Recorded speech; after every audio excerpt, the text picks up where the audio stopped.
My name is Daniel Kaufman. I'm assistant professor of linguistics at Queens College and executive director of the Endangered Language Alliance, a nonprofit in New York. The Endangered Language Alliance was founded in 2010 as a nonprofit, and the purpose of the organization is to help document endangered languages in New York City and also promote those languages and educate the public about language endangerment. The saddest thing about New York is probably that, linguistically speaking, is that you have all of the languages of the world almost, except the native languages of New York, Lenape, and the indigenous languages of Long Island. And there is a movement and a struggle to bring those languages back, especially in Long Island, the Shinnecock and others have programs to do that, but yeah, that is the very painful missing piece in New York's linguistic puzzle. Right, so New York, since its inception, really was a place that was known for its multilingualism and diversity. So that was one of the very first things that had been noted by a Dutch writer in the first few decades of the settlement by Europeans here. So since then, it's only grown exponentially, right? And from communities from all over the world. Immigration laws changed so that white Europeans were no longer favored over immigrants from other parts of the world. In the last 2 decades, I would say, we have a tremendous wave of immigration from places like Nepal, from Mexico, the Philippines, Indonesia, and other countries that have intense linguistic diversity and linguistic diversity which is endangered as well. All of these languages are represented in New York, at least by an individual, right? Not every language in the world, but an incredible number of languages that previously linguists and anthropologists had traveled around the world to contact and to record and so forth. So from the perspective of anthropologists and linguists, I think that there's some kind of maybe pioneer syndrome that people always like to, follow this tradition of going into the jungle or the mountains and documenting something for the first time. And ironically, people are not interested in the people who are around the corner, right? And now, in every kitchen and every block in New York City, there's people speaking endangered indigenous languages, but there's nobody seemed to care about those people. Nobody seemed to want to talk to them. So that was the impetus also for making the organization, was that let's make contact with these people. Let's find if these people have a real interest in their own languages, right? And it turned out that there was a tremendous interest. Not only among the indigenous Nepalis, but among all sorts of people who felt passionately about their language but had no means to do anything about it. So we're sitting in Jackson Heights now, and the zip code to which Jackson Heights belongs is the most linguistically diverse zip code in the United States. Now, what the census actually records is just a tiny sliver of the actual linguistic diversity of Jackson Heights or anywhere else, because they're really only trafficking in national languages. They have nobody actually writes in their own language, right? In Nepal, I believe people call it their home language often, and nobody would think that anybody cares what their home language is, right? Even people from their own country don't know their language, so why on earth would the census care? So there's a massive, massive linguistic diversity here that nobody knows about. The census definitely doesn't know about it. When you ask a New Yorker or anybody who's been to New York, what's New York like? It's almost everybody's first impression that there's this tremendous diversity in New York, and they say people speak Chinese and Spanish and Russian and everything, and that's something that's always repeated about New York. And in fact, if you go to Wichita or anywhere in the middle of the country, you'll find those same languages. That's actually not what makes New York so interesting or diverse. It's really the diversity within those communities which has been hidden from us in a way.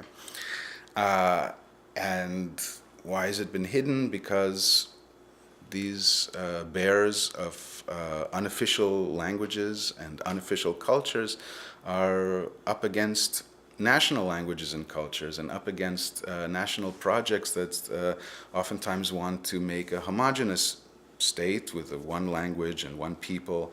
And so there's massive unrecognized linguistic cultural diversity in especially in places like Nepal and other countries.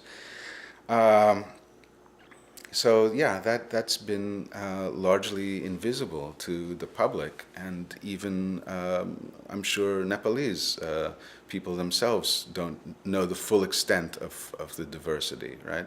Certainly in Latin America, oftentimes you'll hear this idea that their language is just a dialect. It's not a language. It doesn't have a grammar. There's no rules. It's just the way we talk in the village. You know, so people have come to adopt this own colonial ideas about their language. That there's an official language with a written language and a history and literature, and then their own village kind of jargon that they speak, right?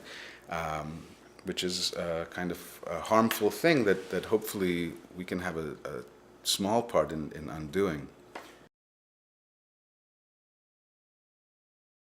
Is it a political act? I mean, it's a political act in the sense that we're doing our small part in trying to undo what so many nations have tried to do, which is wipe out difference, right? And the national project for, you know, hundreds of years has been to create a national identity with one language and one culture.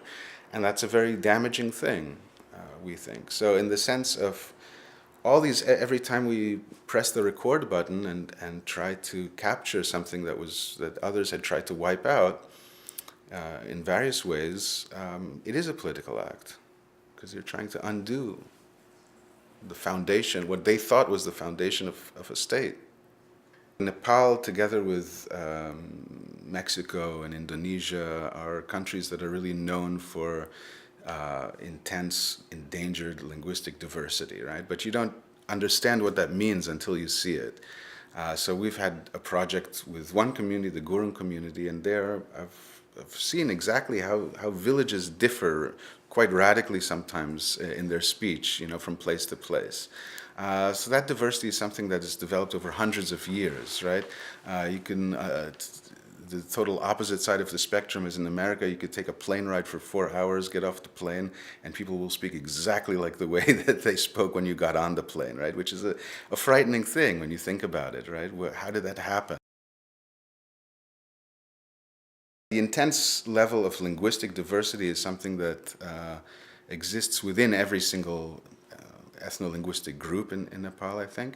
And also, from the social perspective, the communities are so well organized and in many cases highly motivated to document their own languages and cultures, right? You see it, you know, in different generations even, that they care about this and they see that their languages are not being passed on. And so I have a student, for instance, who really feels like her mother did her a disservice by not teaching her Mustangi. And that wasn't my influence. That was one of the first things she told me, and that struck me, right? And I think that's a common sentiment. There's a community that we just spoke to yesterday with 58 members, right? And they're all getting together to raise funds you know, and they're all in contact with each other. They all have the same concerns. That's really remarkable, right? That level of organization on the scale of a village to transport that from there to here.